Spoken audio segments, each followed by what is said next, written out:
ఈ నెల 28వ తారీఖున అఖిల భారత స్థాయిలో ఉన్నటువంటి సిపిఐఎంఎల్ న్యూ డెమోక్రసీ పార్టీలు రెండు కూడా విలీనం అవుతున్నటువంటి సందర్భంలో హైదరాబాద్ నగరంలో సుందరయ్య విజ్ఞాన కేంద్రంలో సదస్సుని నిర్వహించుకుంటా ఉన్నాం.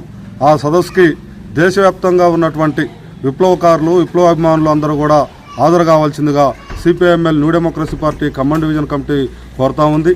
అంతేకాకుండా సిపిఐఎంఎల్ న్యూ డెమోక్రసీ రెండు పార్టీల శ్రేణులు ఈ విలీన సభలో పాల్గొనవలసిందిగా పిలుపునిస్తా ఉన్నాం. ఈ దేశంలో ఉన్నటువంటి మతోన్మాద పాసిస్టు భావజాలానికి వ్యతిరేకంగా దేశంలో ఉన్నటువంటి విప్లవకారులందరినీ కూడా ఐక్యం చేయాలని చెప్పి ఐక్యం కావాలని కోరుతూ ఈ సభను నిర్వహిస్తూ ఉన్నాం.